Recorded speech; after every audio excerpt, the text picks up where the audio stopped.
There are certain shows which you get quite excited for. And this is our first show. Yeah, well, I'm excited for this one. We're going to have a foot model on, what are they called? OnlyFans foot model, just sitting here under a shower curtain, just showing her feet. And did you get one? Well, I thought Lana was on it, right? I know we've only been doing this show for about 100 years, but do you realise it's a sports show, not like a foot fetish show? I don't really watch a lot of sport. Somehow I think that my attention those two things can somehow transcend into the same sort of thing. Fetishes and sport. Yeah. I'm not really sure. A beautiful foot is a beautiful foot. There's a big difference between a beautiful foot. We learned a lot about feet last year with your naked. Yeah, because you put your foot in my shot the whole time. I don't have great feet, and that's probably why I find attraction in people who have great feet. You know, can I No. have a squiz at yours? No. Go on. No. And we need another pillow here. Can I? Little barrier. Should we? You got any spare socks? This is our first show back again. Yeah. So can we roll the titles? Oh God! Welcome to the TAB Sportscafe. We're back.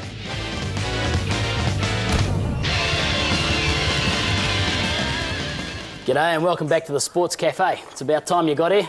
And Rick, you're a very attractive young man. And don't think I haven't noticed. And Lana, might I also say that you're looking quite sensational this evening. Oh, that's really charming, thank you. Just coming from you, of course, it would make a woman like me feel really special. Thank you. Shut up, Mark. Hairdos have changed, haven't they? We bit. Yours certainly has, Rick. And you were going for the orange hair? Is that Orange hair with the something about Mary. Yeah. Orange, yeah. Yeah. Definitely. Well, no, there's a whole can of hairspray in that. pretty excited definitely. about that. Yeah. We need to address the elephant in the room. There was a poll done recently in the New Zealand Herald to sort of agree on who are the most popular Sports Cafe presenters. Mate, speaking of elephants in the room, can we go back to that other shot? The one. What? Oh, What's wrong with it? well, Suck it in, mate. Yeah, now try and speak. Can we just agree on Sports Cafe we'll never use the word elephant in the room anymore? Because I'm feeling quite You used it, uncomfortable. mate. You used I know, it. but I when they had realised- that particular shot of you too, which was not your most. That one, yeah, not your most. just endearing. colours, I think. Suck it in. Suck it in. So there was a poll done for the most popular Sports Cafe presenters. who organised that? I don't know, but I wasn't very happy because like Mark, Leigh, Lana, top three. I'm sort of fighting for bottom three with Graham and Eva. And in fact, I think Eva's just moved ahead of me. Yeah, well, look. What about the cannonball? Yeah, he'd be pissed off if he wasn't Yeah, on he it. would You'd be be even upset. further down if he was. I mean, then the stats don't lie, really. You know, there's Rick's favourite, What about the Gimp? I mean, there's a few missing off Ralphie, that would list. have been to be above you fair. as well. You don't put more would have people been to be ahead of me. Well, Like I'm to be struggling fair, I don't think enough it was a very with my accurate poll. confidence. It's all about data and Yeah, being well, able to contribute. effectively, Lana, you know, every time you say something, there's, you know, a quarter of the people agree with it. Right, Rick, 1 in 10. 1 in 10. It's an elephant, all right. And, you know, I wonder just whether there might be a chance of not being on the show all the time. Well, I've got quite big plans for the show. Yeah, well, you can always plan it. Look, let's get into some sport. This is sport, mate, taking the piss out of you. The It's my favourite sport. The sport that we tried to bring back. There's a lot of action sports around, but we tried to bring bull rush back. Yeah. It didn't work.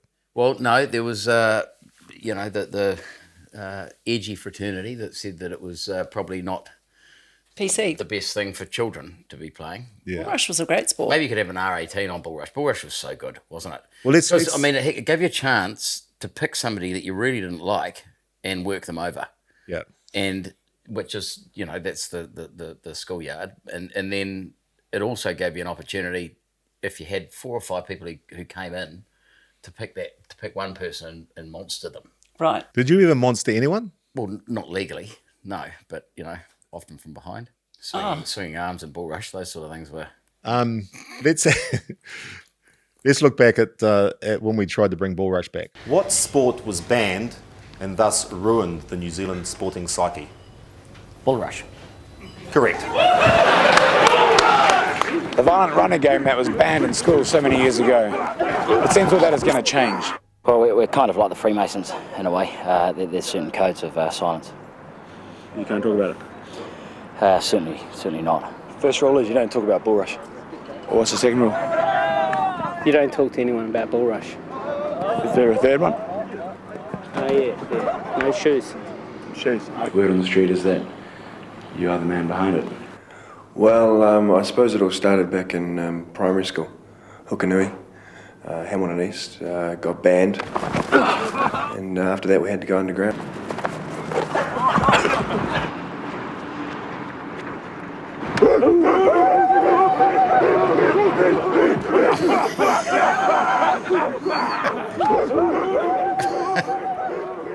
There's nothing like watching, a middle-aged man getting hunted down by a pack of young chaps. Now, joining us from Run It, Billy Coffey. So, if you don't know what Run It is, it's the new sport that's come to New Zealand where basically, Macca, you describe it. It's fantastic. So, you've got 20 metres either side and you sort of meet in the middle. Is that right? Correct me if I'm wrong. And you've got to sort of stay on the line in the middle, but big bangers go straight at one another. One carrying the ball. Can you choose whether or not you're a defender or attack? Or you starts with a coin toss. Whoever wins the coin toss decides whether they'll run or tackle. Yep. You get 2 cracks at each. Yep. If it's drawn, because it's a judging panel, it's judged like boxing, 10-9, 10-8, Yep. so on. If it gets drawn, they'll go to a third round, and it's kind of 1 for 1. 1 runs, 1 tackles, 1 runs, 1 tackles, judges, winner, and one more time. And is there any crowd participation? I mean, obviously they love it. They what do you scream, think of the crowd running in and tackling people? Well, no. I just wonder whether the noise of the crowd. Oh, mate, it was massive last night because we've got a lot of giveaways that we do. Yep. The whole point is for the community. So last night we had dance-offs, there was hakas breaking out, there was giveaways from Foot Locker. It's just, for us, it's the main reason this is happening is to bring the community out. And hold on, before you get it, this is my theory, right? Like, this is going to be pretty... Let's all talk at the same time. No, would you put anyone against anyone, or do they have to be equal size? So we have a weight class. So last night was 115 to 130 kilos. And they've got, just a bit heavy. Yeah, and they go through a screening process where they'll send in videos of their footy or their background in sport, and then we pick the top 8 and go from there. He was a winger. So do they have to be athletic? Like you wouldn't just use someone who didn't have any sort of sporting skill? They usually have to participate in the sport, but at the same time too, that process for us is only going to get better because sometimes people come out with really old footage and athletically at the time of doing it. Right, like sure. There's a few that came in underdone that ended up getting a little bit... Schoolboy, I'll tell you, legends. I've got... As a budding young cameraman myself, I went out last night. Now, it's fair to say there weren't too many tall, skinny, 60-year-old Italians out there. But this is what Run It. Hold on. Tall, skinny, you said. By comparison to some of the big bangers, but, by comparison to the average man, you're morbidly obese. Oh, Mark. I just want to be... Jeez, mate. No judgments here. I've just got a colour of my shirt that just blows my stomach out. Okay. Let's have a look at Run It.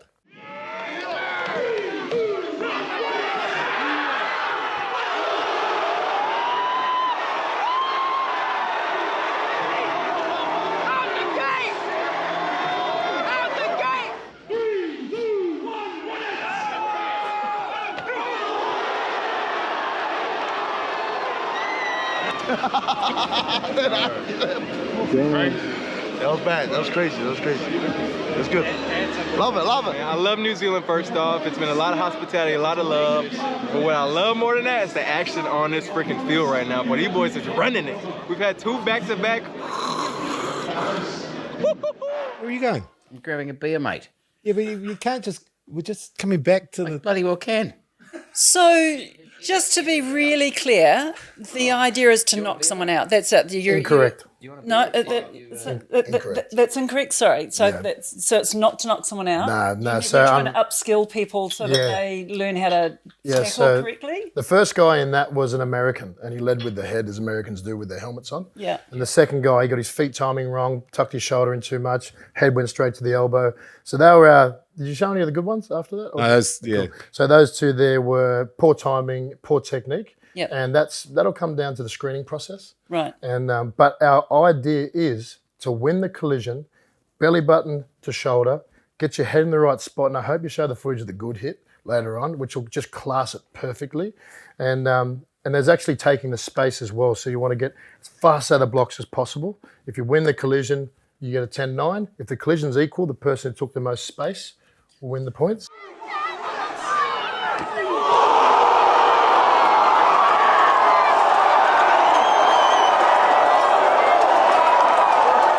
Can I can I have a different point of view? Because I know what Lana's wanting to say. Like, Lana thinks it's terrible. Was that written on my face? It was like when we were watching it, you were going, what? Well, I just find it hard to understand having an impact like that not doing damage. That's all, I suppose. So what do you say to people like Lana? And I've got a different point of view to Macca. For sure. Like, and for me... What are you doing? This is ridiculous. Yeah, for me, it's like CTE is such a big thing.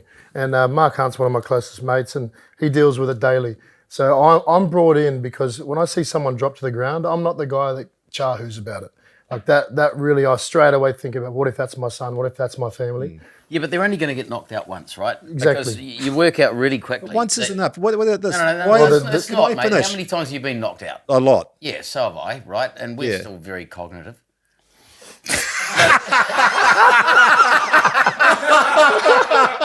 You've just killed the argument. Can I just finish? Shut up. No, mate. Okay, go. Can I just say? This is bloody awful, mate. Because can't even ask a question. This is my favourite guest, and you guys are bloody talking and nonsense. I'm just disagreeing What with have you. you Is that this right? morning? We're good. What I'm saying is that you've actually built a sport that is just around the collision. Like, you've taken all the beauty of rugby or rugby league, you've taken it out, and you've just gone, here's the most brutal, possibly injury-causing part of the sport. I suppose it comes down to, like, that's the opinion of the people that are trying to kill the game. We listened to Sean Johnson on the panel last week, and he talked about how the safety regulations, everything's getting pulled up for contact to the head. It's wrecking the game. We signed up. We know what comes. Your Warriors, it's in your blood. You're not made a warrior. We know the damage that can be done. That's what makes it so special. It's also the opinion of somebody who hasn't played the game, right? I mean, the reality is we as players used to love having those guys in our team. Best feeling ever. Who could met out that sort of discipline, right? Like an Aaron. Was that you? No, absolutely not, mate. But Aaron Penne. We're wingers. Aaron Penne. Yeah, but you look like a winger that could run it. He doesn't. Yeah, well, you look like you could eat me, but you're not going to, right? Aaron Penne used to be the guy who used to do that for us in our team. And Mate, you'd just be an entree. I'd just be standing behind him going, yeah, that's right, mate. Stand over. So, although, do you remember, so we'd had a few... But hold. The point that I wanted to make earlier is, like, rugby union, right? You watch a game for 80... And this is going to be really unpopular, but this is my opinion of it, right? You watch a game for 80 minutes. It's got 125 rules. The players don't even know what the bloody penalty's for, and you get 23 minutes of action. At the end of a game, the thing that people remember is the hit that somebody whacked and the tries that people scored, right? So they're bringing this in a time where media is consumed in small chunks. They're bringing an amazing proposition, which you're only going to get knocked out once, Lana, because then you're going to work out like that American chap. My technique's all the shit, and I've got a great ego, but hey, see you coming. Did you get knocked out? Not going to happen. In contact making a tackle? Yep. Ruben Wiki, I tried to tackle him and I got his hip and I was a bit starry. Yeah. For sure. I mean, a number of times. Well, not a number of times, maybe three, 4 times. Yeah, I got knocked out by $1. So, yeah, I retired him because he ran over me, knocked me out, and did his hamstring. So I just think it's funny at that stage, we know the technique, right? You got to get your head in the right place, and that guy got his head in the wrong place, and he'll only make that mistake once, right? And this this is taking off. Like, even though I might not be so on board. Well, I don't like cricket, but cricket's still a sport. So you don't have to love it. Hold on a minute. Now the cricket's the greatest sport in the world, right? Yeah. So give us an idea of some of the numbers that you're getting in social media and stuff like that. It's a sport born for social media. It's for people that are scrolling through who have the attention span, which is what you're saying, for a couple of seconds. And would I stop and watch someone getting knocked out? No, it doesn't appeal to me. But I do know that most of the guys, and if we did a quick poll of people in the room, most men would definitely want to stop and see that interaction. I tell you what, I've got an idea. That is your market. I've got an idea. The two greatest things of a footy game are the big hits and a streaker, right? And do it nude. And if because of the feet. And the streaker, if the streaker comes on and gets cleaned out by one of the security guards, we get streakers tomorrow night. That's like the greatest. So I reckon we should be a league for nude. You coming? This is actually almost like going back to the Colosseum days. It's almost the gladiatorial days. Yeah. And a lot of that was done naked. I don't think we're going to go down the naked avenue, but no. Well, it's got to keep it tasteful. We don't want ring girls. It's for the families. So, I mean, you can come out We're there with talking bare nude, not lewd. Well, yeah, I mean, the reality is Purity. that, like, you know, how can it be offensive? You're born nude, you know, it's a naked body. You had him on side, and then you went anti-cricket, anti-nudity, and you're losing him very quickly. Yeah. I mean, I remember for the company, not personal opinion. We did a thing called Nude Day, right? And we had all these Christian fundamentalists saying, this is horrific, you know, and I said, well, what's more horrific? You know, some guy standing on a soapbox telling me I'm going to burn in hell if I don't subscribe to his religious doctrine, or a nude body as God made it. It's the end of the argument, isn't it? Right there. Yeah. All right. So this is obviously born of Australia. You brought it to New Zealand now. So that was the other night in New Zealand. Yep. And you're off to America as well. Yeah. So we got plans in America, England. I think the Middle East has contacted us.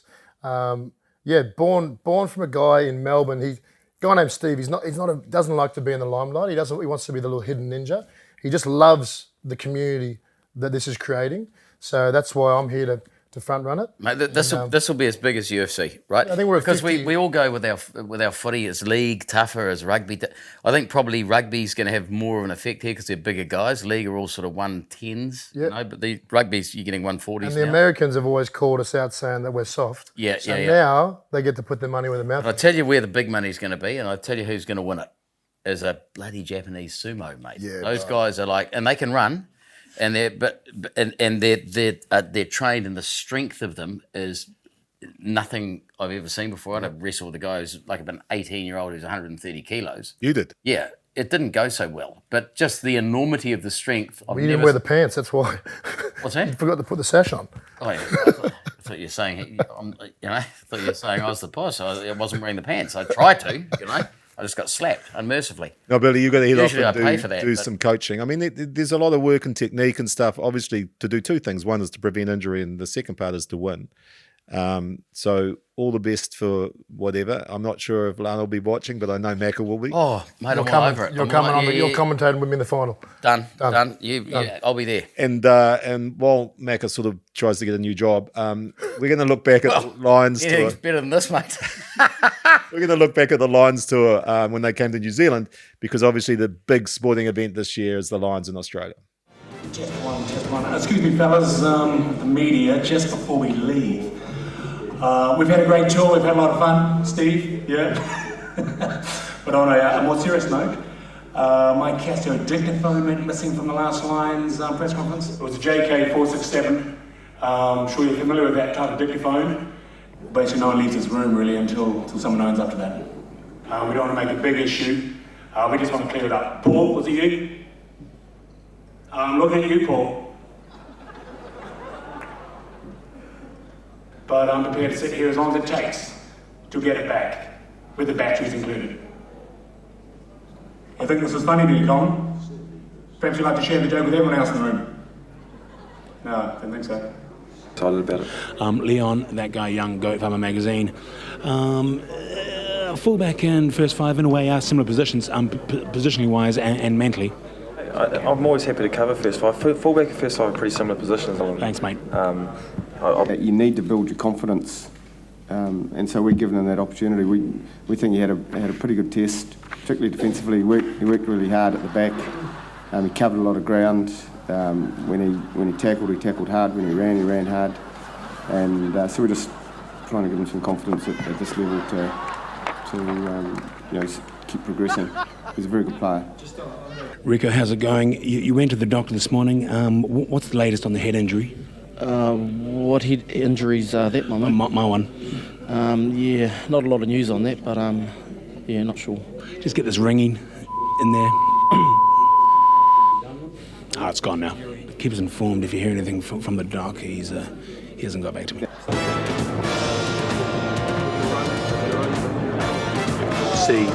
MC. So you go to MCAL, L. 3 L's. 1 L. 3 L's. 1 L. 3 L's. 1 L. MACAL. MC Alistair. MCLA. Double T. I think we're on a bit of a roll, and it's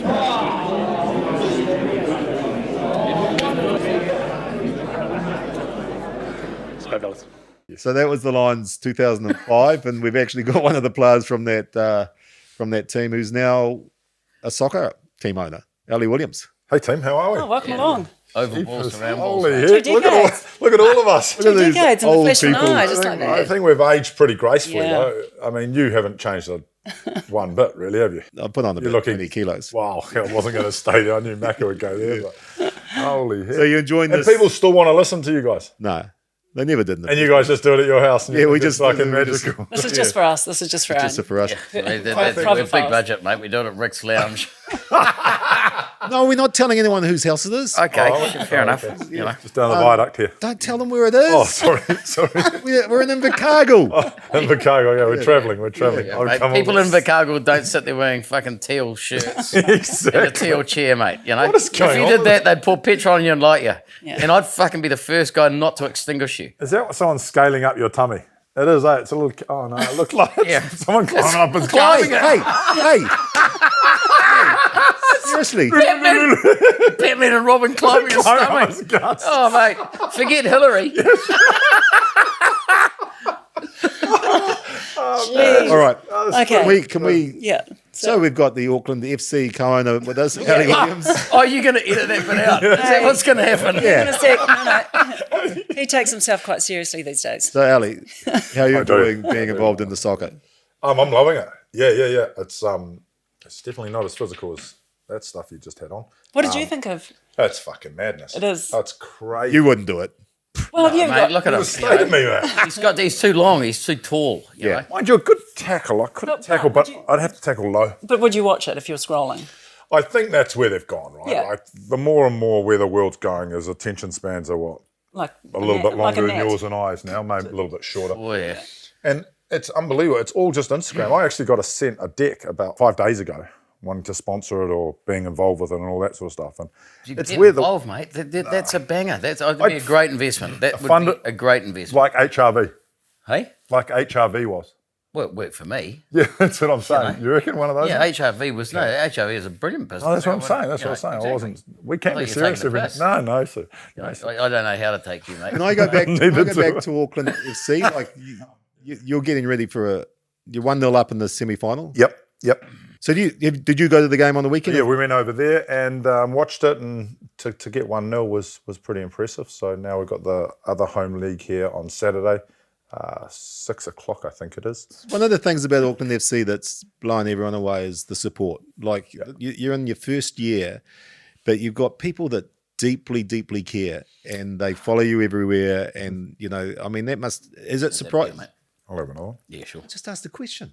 I know, but it was getting a bit Attention convoluted. span of a net. That's that's the thing. Let's talk about the fans, because it's one of the most incredibly connected fan bases in sport in New Zealand, and you're in your first year. Knowing the numbers behind football, there's give or take 100,000 registered footballers in Auckland, and there's 18,000 registered rugby players in Auckland. So the numbers are massive. Yeah. You've got a lot of expats. You've also got a lot of young kids that are aspiring to get there, and aspiration. And I think it comes back to what they were just doing before with that run it thing. Is football has found a way to sensationalise individuals, where with the pureness of rugby and us New Zealanders is we're all as one and one team. But the reality, but hold on. I mean, like, it was quite funny in that when we were playing, generation before you, it was only the captain and Laurie Mains who spoke, the coach, right? Yep. And everyone was, homogenised, and you couldn't actually show any personality. Now, I believe rugby's turning into soccer, right? Where you've got a Messi who's a Dan Carter. Mm-hmm. You've got the guy who had the beautiful moustache, the prop, Hughes. The prop, mate, the Samoan fella, Polynesian fella, played for Auckland. Very strong man, and he was a bouncer, and then he ended up being a prop. Oh, what was his name? Carl. Yeah. He had that moustache is worth money, right? Because he's showing personality. So I do think that rugby is moving through the professionalism into that position. Can I say, when you played rugby, it wasn't like you're exactly a shrinking violet? Yeah, no, but he was. He was quite undercover. No one really knew who he was. Or you, Ali. Like, no one was shrinking violet. I just followed his footsteps, mate, because it's the only way you got paid. There were a lot of big personalities back then. Yeah, but the reason that I think a few people tuned into Sportscafe when it started was I was the first All Black who was able to actually show personality. Look, you may be the most popular presenter, but I don't think it was just down to you. I think No, I didn't say that, mate. And only you could, bitch like no only you tomorrow. could, you know, behave like such a bitch. No, it's pretty impressive, and the supporters, as I say, there was a desire for a football team in this town, and now that there is one, they are coming together, left, right, and centre.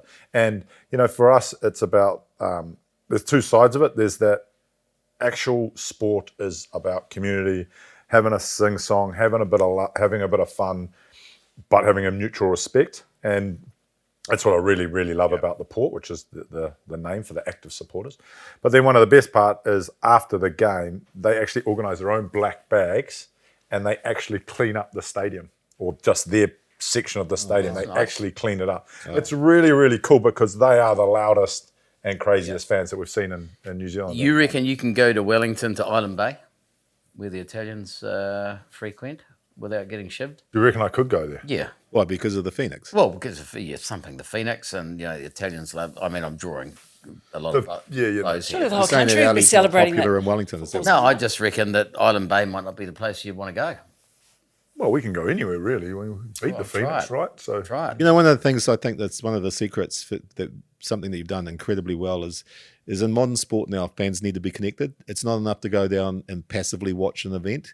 So they've got to be part of the event. So if you go to a Auckland FC game, you've got songs to sing, you've got things to do. So you're actually involved in the game. I saw that when I was looking at Run It the other night. You know, the fans were a big part of it. They were dancing, they were singing, they were, and that's again, I think the Warriors do brilliantly. Mm-hmm. You know, and I think it's something that we've got to learn in rugby. And it's like, it's not enough anymore to say to fans, come to a sport and sit there and watch and applaud when we do something good. I think for us with AFC is we sat there and we said, how can we be different? The sport in itself is not going to be the pure differential between the Blues or the Warriors. It's what are we going to do different? And one of them was we really need to connect with our community. Secondly, we really need to drive a pathway for young kids and aspirational kids to go through football. And then thirdly, it's how do we create an environment in the stadium that is family friendly, so mums and the likes can bring their kids, knowing that an attention span of a young whippersnapper is not going to be able to sit and watch a football game, because in the end of the day, the bit on the grass, I mean, that's 20% of it, right? Yeah. 30% of it, it's the other stuff. So 25-metre slide going down the bank and Ferris wheels and zoo creatures. I did try and get Auckland Zoo to come along with a few lions and stuff, but man, it's hard, eh? You would have thought it'd be easier. I don't think they're allowed. Do you know, talking of lions, can you tell Ellie what happened when you tried to get in and film a skit with the lions when you were naked, except you had was it a T-bone steak in front of you? It's a very big T-bone steak, Rick. Very big T-bone. And what happened? Yeah. It was one of those wagyu ones. I got very fatty, not very used. No, I climbed up beside the cage and started sort of gyrating toward the animal. And it lunged at me and it created a bit of a... What, with no barrier between you and the lion? No, I jumped over the bloody fence and tried to... And no barrier between you and the lion? No, he was standing behind the fence. Yeah. Either way, I got escorted out relatively promptly. Yeah, you got escorted out wearing nothing except a T-bone steak. Yeah. Actually, it was a small piece of... Sizzler sausage? Yeah, there wasn't much there. Talking about community, one of the great other communities and that has got this right is Moana Pacific. Yeah. So they're doing a brilliant job, and their game against the Blues, even though I'm a Blues supporter, was one of the best games of sports entertainment I've watched this year. And so here's a taste of their celebrations, and then we caught up with Jackson Garden Bishop on the show. And Macca, can you just randomly stand behind the table for this, please?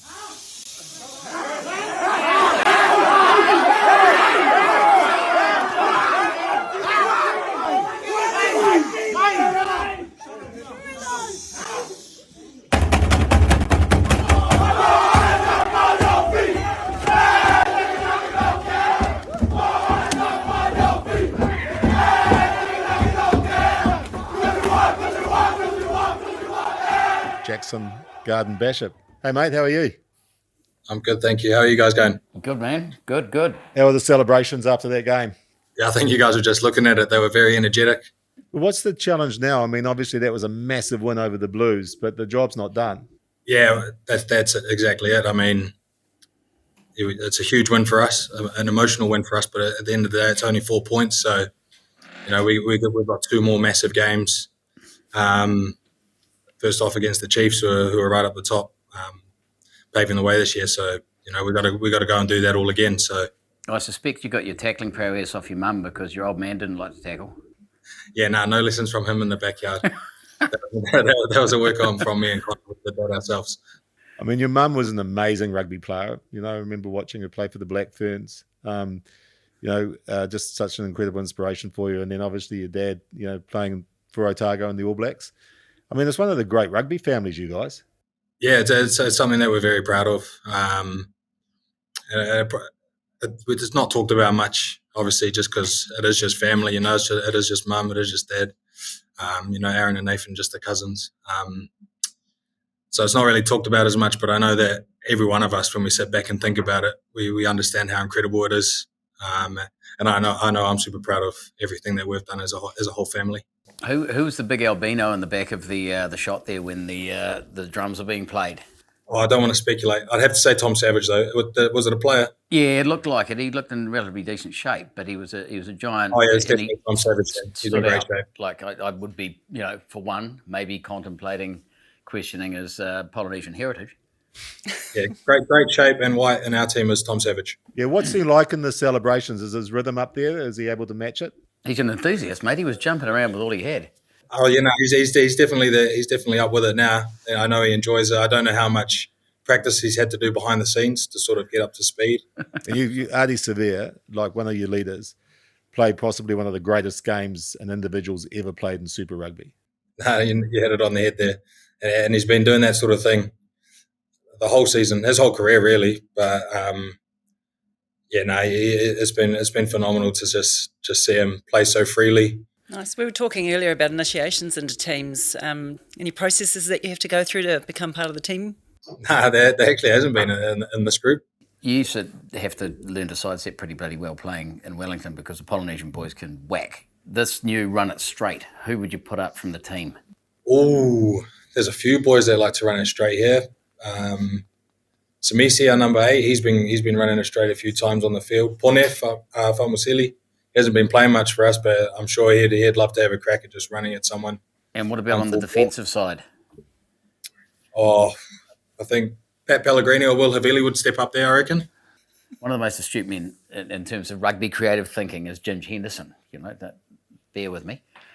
And he said that off the kickoff, right, you've got all of the locks trained, from international, trained to catch the ball that's put in the air. So he said, why don't you boot it along the ground, like really hard along the ground at them and probably aim for, I reckon, around about the 22, but scud it along the ground. They've never trained for that. They've only trained to pick it up. I reckon that's genius. Are you going to try it? I reckon that'll be a good play on a wet day. Well, if you try it this weekend and it works, we can thank Ginge Henderson. What do you reckon about going back to a Tuesday, Thursday training, like the olden days, and just say, hey, I'll tell you what, you turn up and you've got to hit a certain amount on the beep test. If you don't, you're gone. They probably don't do beep tests anymore. And you've got to be able to lift a certain amount. And just it's Tuesday, Thursday, I reckon that could be good for just the mental respite. If we're still getting the same amount of pay, it'll be all good. Yeah. Yeah. All right, we'll see what we can do. Mate, all the best for the weekend. Yeah, it was exciting. Yeah. It kindled a bit of passion for me. I watched such an exciting game for a long time. It was one awesome. of the greatest games I've ever seen in Super Rugby or any game. It was just such a brilliant game. And I'm a Blues fan, so, it was tough. Rugby was the winner then for you. Rugby was the winner. Yeah. Thanks. Trust the process, mate. Just trust the process. Yeah. Thanks, mate. Nah, all good. Thanks, guys. Thank you so much. You got back from that table quickly? Yeah. Yeah. Ellie, run it straight. Yes. Who of your era would be good at run it straight? Oh, that Jerry. Jerry. Yeah. Jerry Collins, he would have been. Jerry would have been pretty good. Yeah. Tough bugger. He would have been better on the tackle, I think. What about Tana? And run it. Nah, not no, that I don't level. think so. Oh, the chiropractor? Yeah, Brian Lima. Johnny Schwalger would have gone all right, and then Namir Tialata. Oh yeah, he was a big robot. He could have just steamrolled a few people. But there's prize money in this stuff, eh? Yeah. It should be. I mean, it's magnificent. Like, it has to be. There has to be reward. This is to boxing, MMA. This is to rugby. It's. Isn't this is the irony here, right? Is rugby had this property. Now, rugby's going to lose this property because they wanted to try and be everything to everyone by having Ripper Rugby and then... It's a really good question. So when they've actually lost a fundamental, and they haven't moved with, this is the 2020 of cricket, right? In a rugby, in a simple version, you could do lineouts or the NFL draft or whatever it is, and rugby hasn't embraced it. But the question is, like, if you're going to promote, and this is a world rugby, if you're going to promote the game of rugby, do you promote to mums and kids and go, this is a great game, this is a friendly game, you know, there's opportunities for everyone? Or do you go down the UFC route, which is purely, let's celebrate the gladiatorial parts of it. Let's go. There's going to be two smash different things. hits. You're talking about generational stuff coming through, and then you're talking about a business venture making money. So, I mean, they can go hand in hand, or they can be two separate. No, but the reality is commodities. that mums are going to say, having watched Super Rugby, nah, not for my kid, right? If that's their intention, the people who are playing it are going to be going, this is what I want to do. This is how I'm born. This is the challenge. That's the I challenge. like. They've got to appeal to both markets. No, the simple thing is, when you signed a contract as a professional rugby player, you signed it because you loved what you did, which is tackling hard. You know there's a risk to it. At a younger age, I didn't start playing till I was 16, right? Because of those elements around mum and scared and little white guy and need to develop a little bit better. Not so. Then when I came older, I got into it and I loved it more. That is just a natural path of humans and kids and stuff like that. So you can't be everything to everyone. When actually it's a physical game, you are going to come off second best sometimes, not all the time, but that is the risk we all take on when we're playing rugby. And that's the challenge. You just don't do it. I got sick and tired of reading the bloody brochures or the pamphlets because I knew I was marking a Ronnie Clark or something. They were all 110, 105 kilos. So you're never going to win those confrontations. I just think you didn't get selected. Is probably why you got sick of it. The only thing that you could do is... It was one of those moments that you didn't actually face the fact that you weren't good enough. No. The reason it was because he got more money for the Warriors. Yeah, he's financially motivated. The rugby league. Yeah. So, Ali, just to help you, we've got Paul from the TAB, who's going to... Paul, how did the TAB go with Auckland FC on the weekend? Yeah, we battled away, to be fair. Wasn't the best weekend for us in terms of results. Great for Auckland FC punters, great for Auckland FC supporters. They were outsiders in that first leg against Melbourne Victory. They got the job done 1-0, and those that backed them at around $8.50 to win 1-0 were very well rewarded. So what about this weekend? Are they outsiders again? No, they're very, very warm favourites, Auckland FC, to win the second leg at $2.10. Of course, they don't need to win it to make it through to the grand final, but the way they're playing, I'm sure that they will want to give the home fans a bit of a spectacle. So I expect to see that $2.10 collect this weekend for Auckland FC. Now, I'm being given the responsibility of betting Mark's money on this weekend. Where should we put our money? I'm not allowed to bet it on dogs anymore. The dogs are gone. Yeah, so we don't talk about the dogs. Okay, so we're not talking about... Let's not talk about the dogs. Yeah, okay. Sorry. So I'll start up again. All right. So I've been given the responsibility of putting the Sportscafe's money on the TAB. Woof. I told you that we're Come not on! No. Wait, blue and white hoops. They all can colour up. Dogs. How many beers have you guys had? Yeah, I'm trying to bring this show together. So, Paul, tell us where we should put our money this weekend. It's getting better. Sorry, Paul. This is not good, mate. Poor old Mark, the Canterbury Bulldogs aren't even playing this weekend, so there's another dog that he can't back. Look, I think we've already... So where should we put our money? We've already decided that Auckland FC are a bet this weekend. Yeah. I think we look to Super Rugby and we look at the Hurricanes. They're on a 3-game win streak. This is a very, very big game for them, and they have a great record against Mate, you're the in Reds. Wellington. Yeah. Okay, so there might be that as well. But they're playing very, very well, and they have a great recent record against the Reds, and they're outsiders. So we love backing an outsider. Right, all right. Can you give us an AFC bet, Paul? You just did. Yeah, I just did. No, AFC as an Australian football. Mate, you've taken a few blows, eh? I had a few. That's why I wouldn't do that. Run it up thing. Well, Aussie rules. Aussie rules. Oh, crikey, here we go. Hit us, Paul. Look, Collingwood are very, very, very short favourites, the Pies. So you're not going to get rich. But at $1.14, I think you can slot them into a few multis. So Collingwood Mate, all right, thanks, Paul. It's a wealth of knowledge. Yeah. Like, I mean, you just came out of left field with that, and he just had an answer immediately at $1.14. Paul's our TAB computer. Yeah, I know, but he's a real life computer. That's more impressive than a lot of other talking. And if you put Paul next to Israel Dag, the wealth of knowledge. Izzy has just literally got nothing, telling people to put their money on all sorts of bullshit. And Paul's like, he's actually got some. He knows what he's talking about. And Paul's got his own hair. Nothing wrong with Paul. All right. Paul, get out of here quick before you can still survive. Yeah, I'm looking forward to the big run-it-up matchup between you and Marc Ellis. We're ready to set some odds for that. But Ellie and Marc, eh? No. The people want to see what the people want to see. Hey, me and Marc. Are you versus Lana? Lana's favourite. All the best. All right. Cheers, Paul. Cheers. See you guys. Ellie, did you say that you just met one of the world's greatest strongmen? Magnuson. He's a guy who used to lift up like a VW combi and walk with it. Like, they are strong beasts. We had an after session in you call it the Ship, is it? Remember in London? What's it called? Not the Ship. It was called the help me out. Everyone. The church. Church. Yeah, well, the church, and we're in the church after a tour, and this big rooster was in there. My gosh, what a human being! He told you he was Magnus. Freak. Maybe the name and the actual identity was slightly different, but I thought he was Magnus for the day, mate. Have you ever met the guy out of the Commitments? Oh, mate, we name? filmed at the Andrew church Strong one day, and they were having a hardest man contest. And so they're Aussies, South Africans, and Kiwis, right? And Reggie and I were on stage, and we'd had a massive night, and we were sitting there, and this guy said, "Look, I'm going to come out, and I'm going to, staple my scrotum to a 4x2." And so I put the staple gun down, and whacked at his heart, like, and he just pulled the actual staple through his sack, right? And so I grabbed the mic and said, "Who would like to see him staple his foreskin?" And he was going, no. It's a different skin. It's a different skin. So I made him get his fucking piece out. Like, it's for a $99 return trip to fucking Amsterdam or something.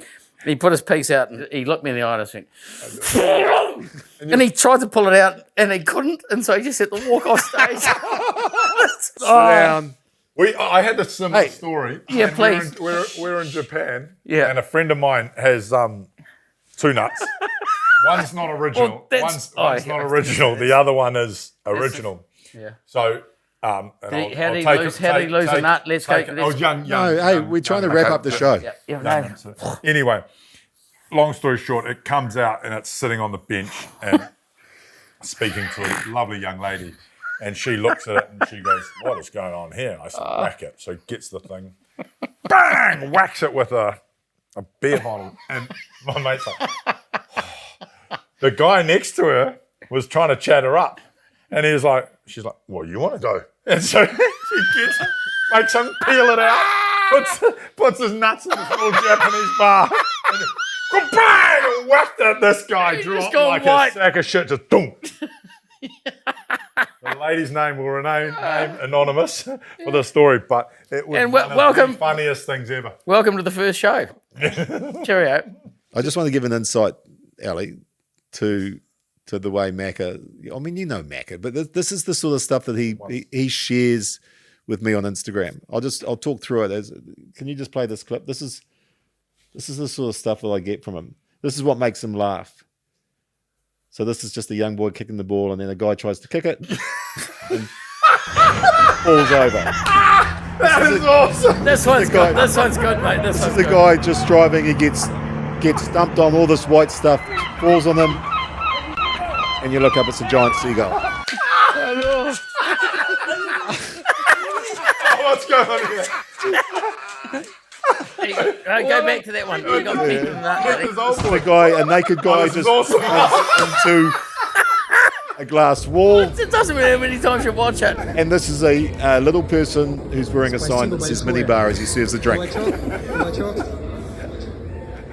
That's cold. Oh, that's brilliant. So that is the sort of stuff that amuses me. Anyone on the planet. Good, mate. Anyone on the planet, mate. Do you know the freedom of just being able to laugh? Yeah. Like right in the guts. Like that is the good stuff. It keeps you alive, Rick. It keeps you alive. And everyone's trying to create those moments. And not only that, but you lose weight if you laugh. Look, I reckon that's a great time to finish the first episode back of TAB Sports Cafe. Possibly our last. And just to go out, here's... You're still using that line of this could be our last. Here's using that for 45 years. Oi, come back. Here's that great New Zealand band, Stereogram. They played for us in 2005, and we thought it'd be a great way to finish this show. I'm sorry, man. Don't kick me out, please.